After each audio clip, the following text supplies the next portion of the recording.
Daki Hajar Ngut ki Samla wat kam wat jam ki lapoi ban sha squad ya ka jing Hikai haka ban tham haka kam Constable General Duty ki Sipai Katanat Border Security Forces BSF. Ka jing Hikai lapan long da ka office ka Deputy Commissioner East Khasi Hill District balashim banta daki Samla na rilum Khasi Jantia na ka jilla bat ki weipan. Kabala long haka arpu pratarik nailar ajabsan ha ususu tham auditorium Shillong.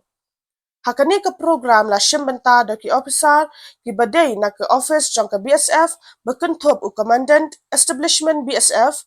Frontier Headquarters Shillong u Rajiv Kumar Sharma u Retired Colonel Sebastian Marbanyang bat na ke office ke Deputy Commissioner East Khasi Hill District bat ki we ki he shipai na kita nak beper. Nakalang ka district administration jo ke East Khasi district ni ju shem man ka por la da gidon ki vacancies kamtam ha ka bayde ba kam spai ni la ba kna gi jong ni kamtam ki badon ki thai nong kan nong ka wada kim ju yo ki information ka spang ka vacancy la ni kum no kin apply teng la da ki tip ba kadam ka vacancy ru kim tip kum no ban apply ya no ban approach ki gi jing don kam in terms of ki court kisla bat pen kre ka ta te namar ka ka daw ha man nakalang ka district administration ta ni ju pen long ki career guidance and counseling program na kapos ko korbat kanang bagi kena ki jong ikinyo ekta ka direct guidance in kumno ban apply kumno ban penkre ela diru kanang ba kinyo ban clear omtang ye kanika competitive exams but ya kanika physical efficiency test but kumjo yu ka medical test kanika loktang platform ki kena ki jong i bakin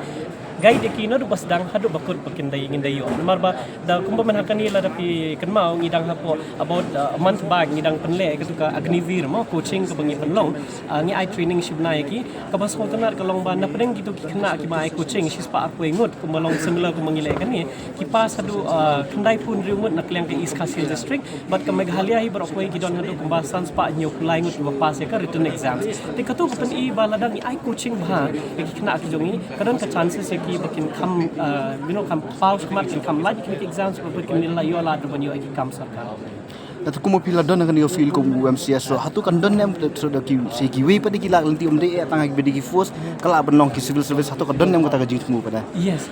nakalim ko jongi manlak ko ngiju kwa hi ban pale kini ki coaching na kapos ko por bay dei bat ki civil services ki LD ki UD post kunta ki wi ru ti nakalim ka sarkar menta under ka chief minister youth development scheme kini ki chief minister create guidance counseling program kumta terter ki nila ban organize kini programs ti manakani ba ki like vacancy ki bay dei bat ka agnivir bat kini ka BSF menta yakini ngile banang nis kamat ngindang le kita ki program. Yeah, BSF is organizing this recruitment rally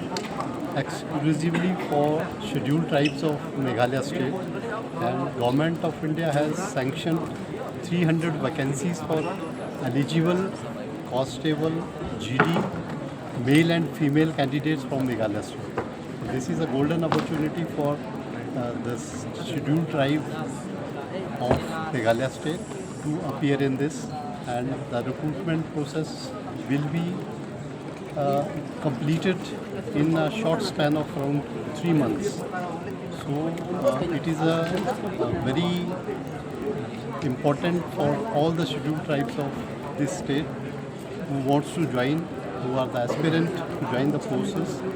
So this is a golden opportunity, I would say, to join BSF. So if the training is finished, these boys will be posted in our border on the other state border, so international Yeah, border. that is a policy matter, and when they do their training, they are basically initially they are given borders on. Thank you.